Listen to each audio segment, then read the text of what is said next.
It's now time for What's Up Asheville, sponsored by the city of Asheville, with the host, Mr. Sam Parada, and here he is. What's up, Asheville? Welcome to What's Up Asheville here on WRES 100.7 FM. I'm your host, Sam Parada, communication specialist with the city, and my guest today is a colleague of mine, Trey Irby, neighborhood services specialist. I always forget that a little bit. How are you today, Trey? I'm doing all right, Sam. How are you? Oh, doing great. So, Trey, you are the newest member of CAPE. Yeah, it's wild. I love being on the team. It's a great team and a really dynamic department full of a lot of different people with a lot of different skill sets. So it's been nice being able to come in and learn from everybody. I think I'm finally finding my groove. Yeah, it takes a while, but especially you have I'd say one of the most diverse positions in the city because you get to do a lot of office stuff. You also get to go out in the community. So tell me a little bit more about like your day to day. Yeah, it's really dynamic. So as Sam said, I am the neighborhood services specialist, and I am essentially a liaison between the city of Asheville and the neighborhoods of Asheville. So I try to interact with as many of them as I can, as often as I can, and build relationships so I can be a representative of these neighborhoods in meetings and conversations that are going on at the city. And I try my best to accurately and fairly represent what I'm hearing out on the street. So that looks like me coming to neighborhood meetings, and I attend a lot of community events. Maybe we've brushed shoulders at a social gathering or two, but that's what my day-to-day looks like after hours. But while I'm in the office on the daily, one of my big things that I work on is the neighborhood matching grant program. And Sam, I think you talked a little bit about that in the past. Yeah, and I was gonna jump in and say that Trey took over Meredith Friedheim's position. She used to be the neighborhood services specialist, but now she is working on a different position with the city, still with CAPE. So if you don't see Meredith as often, that's why, and now you'll be seeing a lot of Trey. But yeah, Meredith has been on the show a few times. She talked about the Festival of Neighborhoods once before. She talked about the matching grants. And if you're a first-time listener of the show, or if you're first time hearing about the matching grants, basically it's a great way for neighborhoods to come together with their residents and create a goal or like a project of something they want to see change with their neighborhood.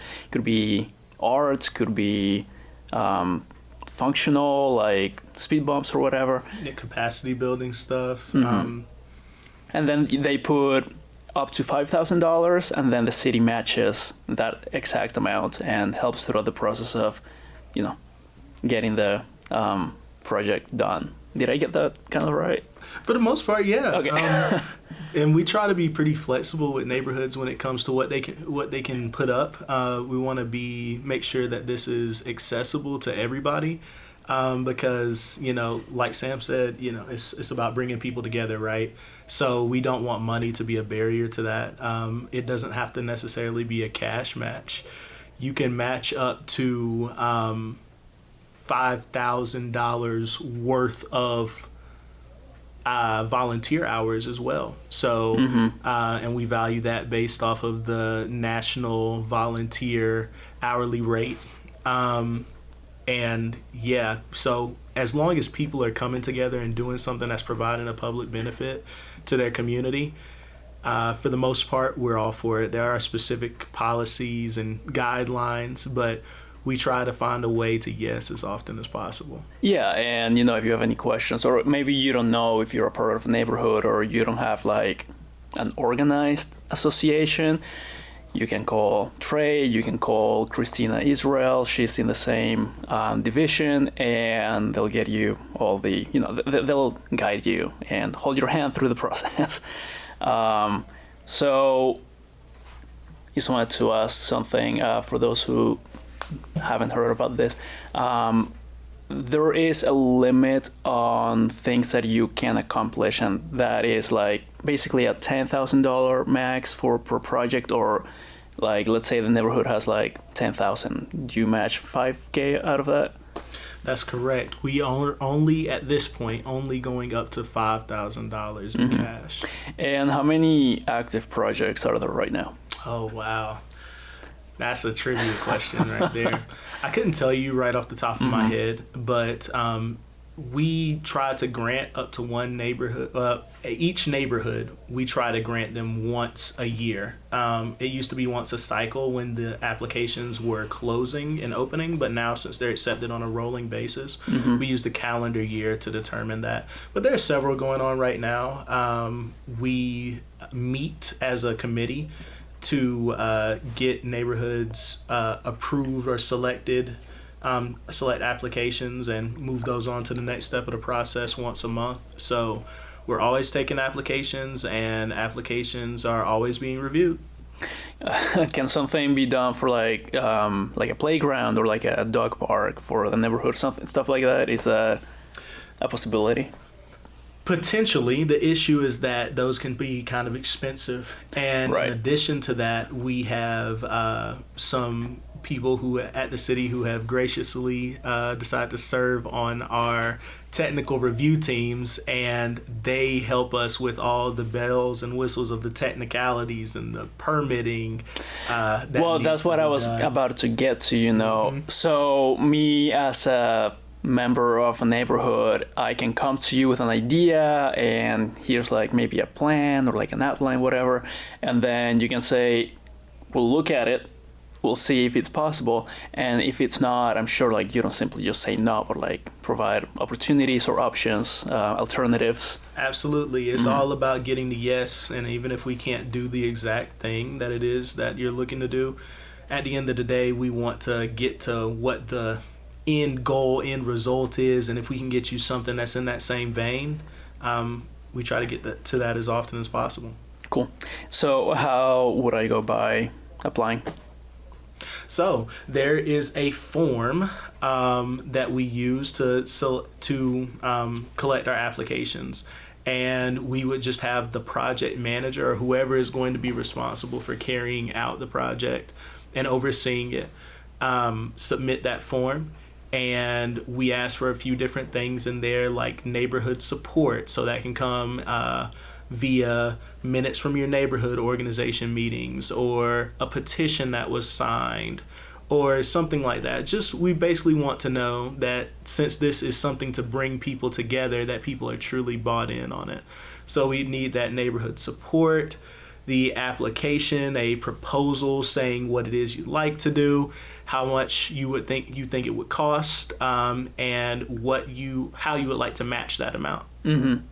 And where do I find this application? That is on the neighborhood services section of the city website. So if you go over to neighborhood services on asheville.nc.gov, then you will find our page, and neighborhood matching grants is one of the tabs that is on there, and there's a link to that application there. You could also, our website has a little search bar like Google, so type in neighborhood matching grants and it takes you right there.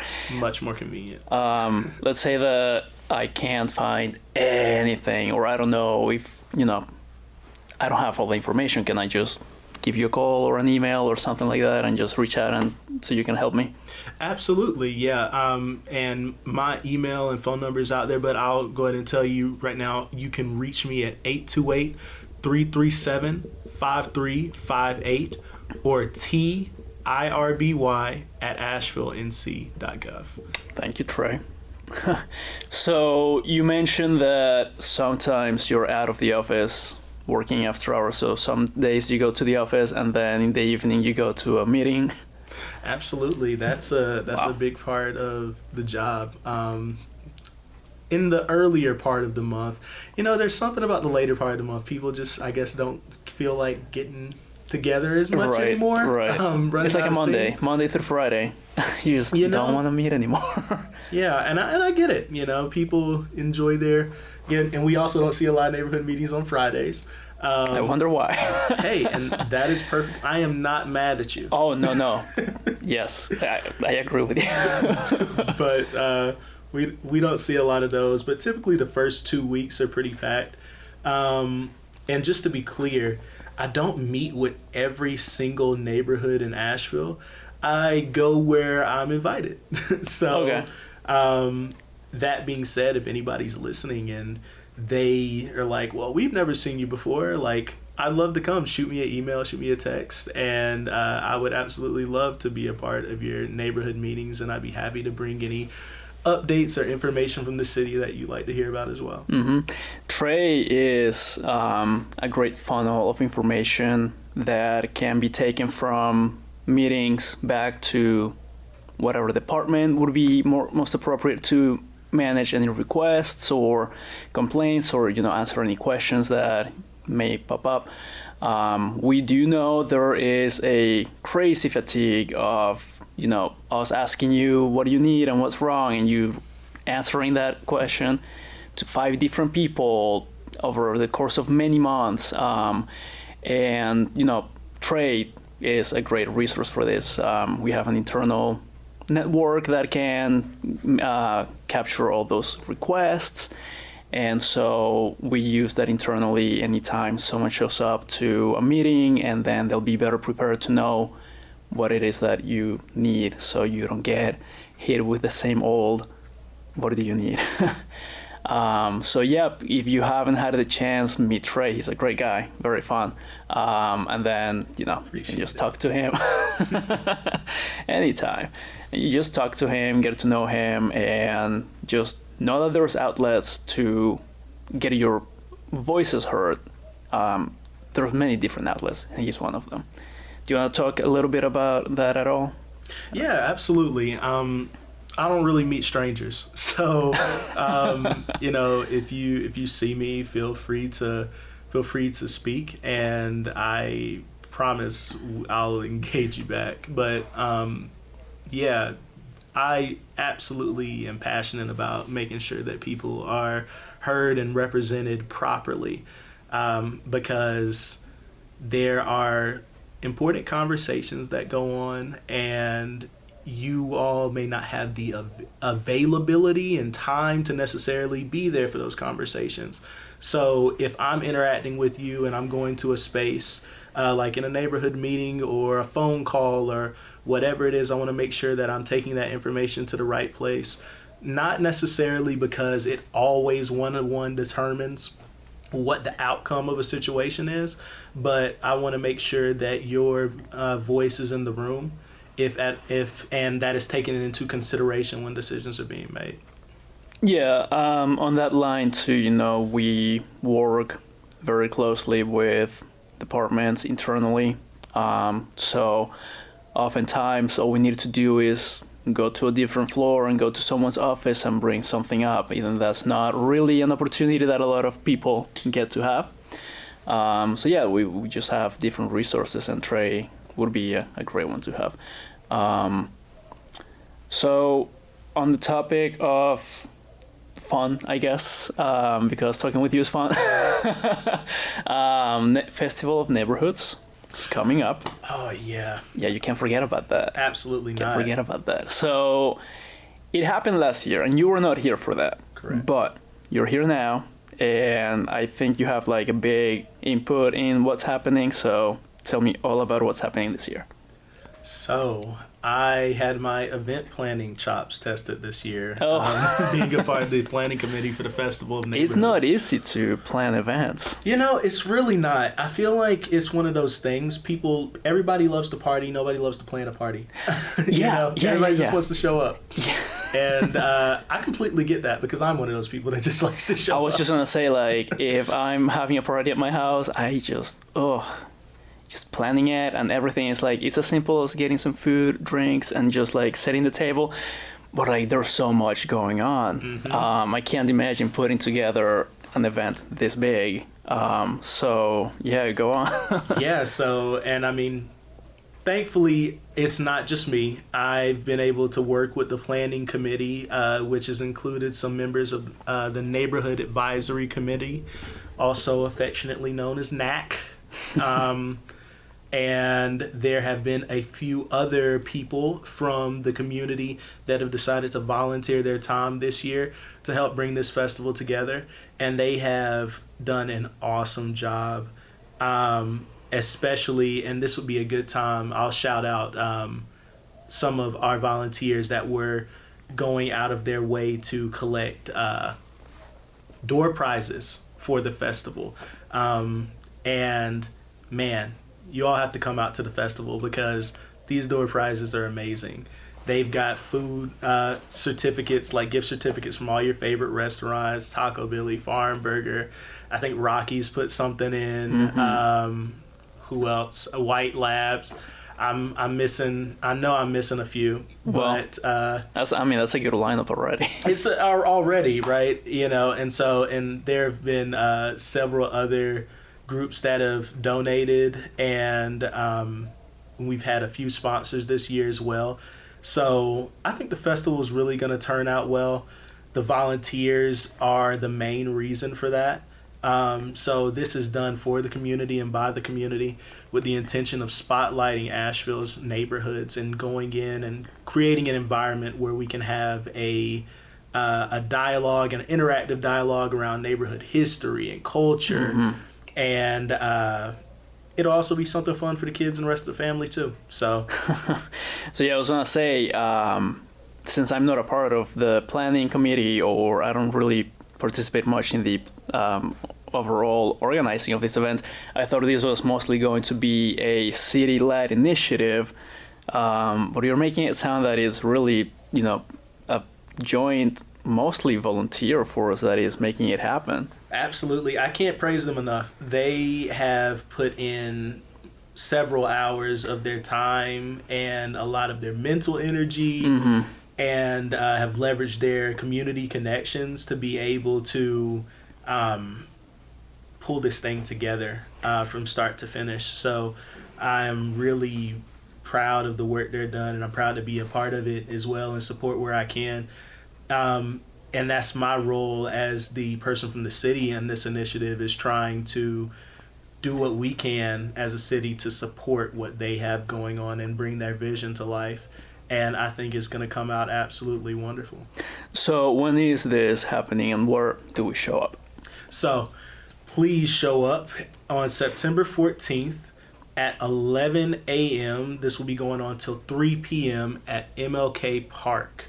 So we're gonna have food trucks. There'll be sweet stuff too. If you like me and have a sweet tooth, there'll be several booths. A bunch of booths, and I know that the city will have a presence with some of the booths. You can meet some of the people that work for you, pretty much. Mm-hmm.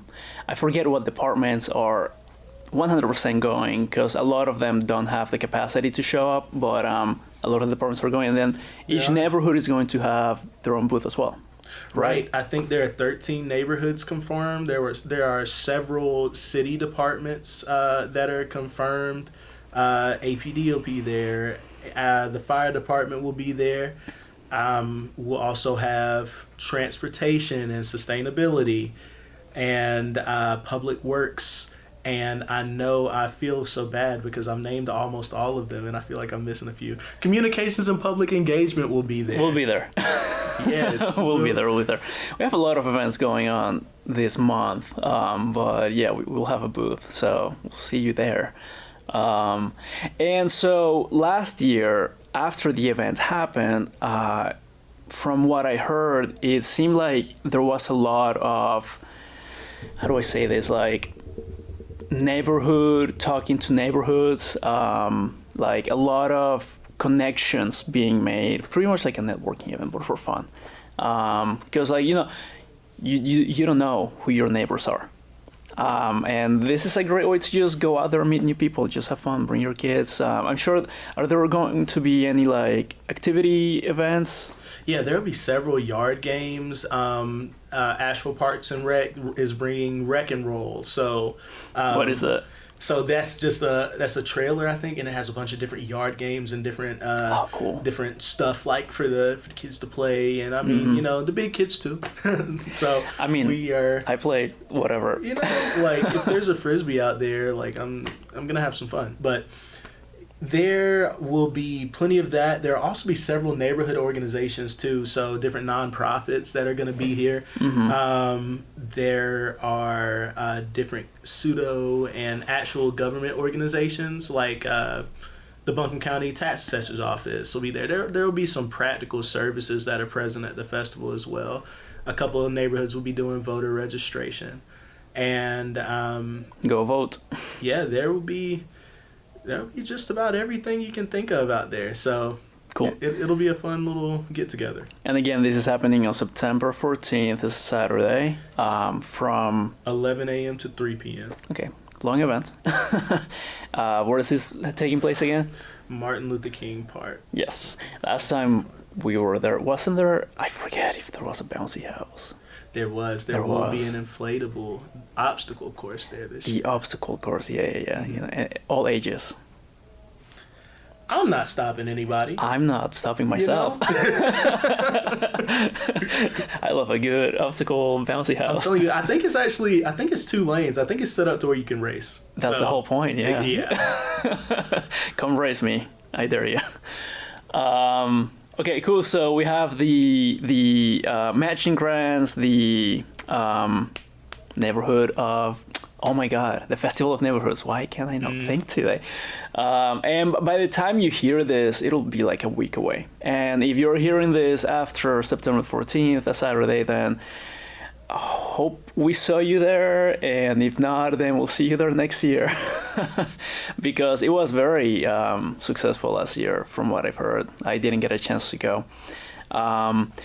So something else happening with you, Trey, is the next episode of What's Up Asheville is going to be hosted by you in association with Parks and Rec and 2 members of the community. Do you want to give a little, like, I don't know, behind the scenes on what you're going to talk about, or do you want to just leave it for that?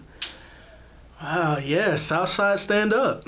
We are going to be hosting somewhat of a little Southside takeover. I mean, I don't even know if I could call myself the host, but it's gonna be a good time because we're gonna be going over a little bit of community history and walking in from the past into the present, and going over some of the projects that are happening and collaborations between the city of Asheville that are being led by Southside Community or Southside United Neighborhood Association. Excuse me. That is some of the work that I'm most proud of right now. They are working on a lot, from community identity to leading in the conversation and the public engagement with the Walton Street pool and the revisioning and envisioning for what that's going to include. They have a lot going on right now, and it's all trending in a positive direction. So, when I'm an Asheville native, and you just skipped right ahead. Oh man, am I jumping through the segues? No, yeah, my segues, man, my segues. I wanted to ask you to close up the episode, just to tell me more about you specifically, because when it comes to neighborhood services and, managing community expectations and meeting with people, I think that is not a job that anyone can do. You can't just show up somewhere and say, hey, talk to me, I want to help you. You could, but the reaction very respectfully most times can be, no, I don't know you, you don't know me. Why would I talk to you? So I think we have the privilege here that Trey, well, tell me about you.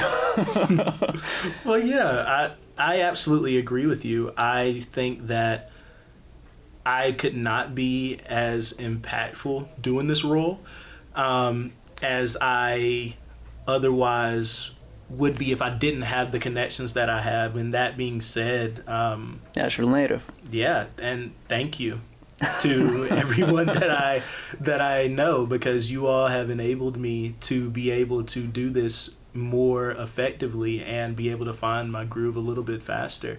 So, and that being said, I hope that that's not been purely extractive, and that you know that you have my ear and you always have an advocate in me. So that's, what I try to bring into the office and the space every day when I come to work. So being the native, I grew up I spent my first couple years back in Asheville in the Burton Street community.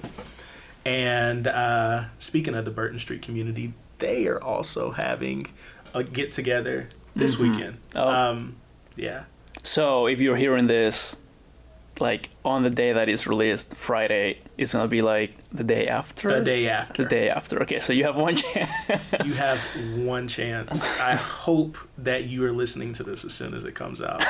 But Burton Street is having their Ag Fair this weekend at the Burton Street Community Center. I believe it ends at 6 p.m. I don't know when it starts. That's bad. I believe at 11 p.m., but it's going to be an all-day 11 thing. p.m. You mean 11 a.m. a.m. Yeah. Not that kind of party. They're gonna be out there pretty much all day. Free food. That's a pretty cool feature that they're gonna have. They're gonna have vouchers for some of the food trucks they have out there. But it's gonna be a good time. And once again, learning a lot about their community's history and culture, and just the opportunity to get together and know your neighbors if you're in that neighborhood. So going back a little bit, talking about you being a native and coming back after school, something that I've noticed from you specifically more than a lot of, I don't want to say a lot more, but more than other employees, is like we are still Asheville residents. We live in Nashville.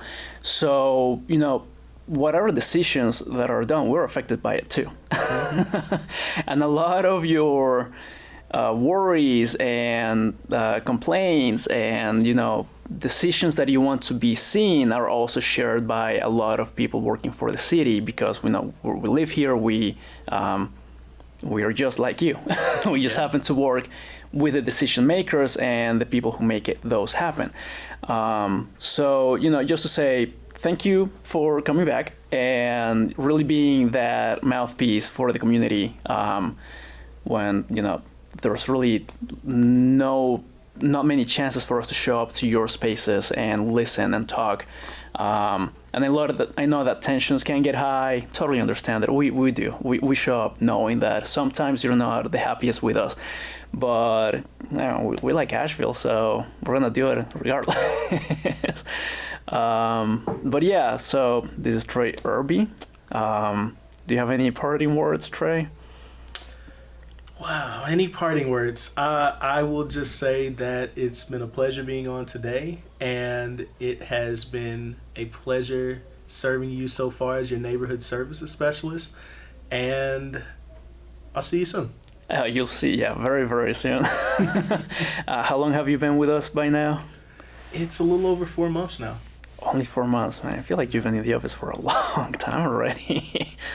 Well, that's how it goes. Getting settled. Usually people say it takes like 2 years to know what you're doing, but you seem to have the reins in already. I'm a good actor.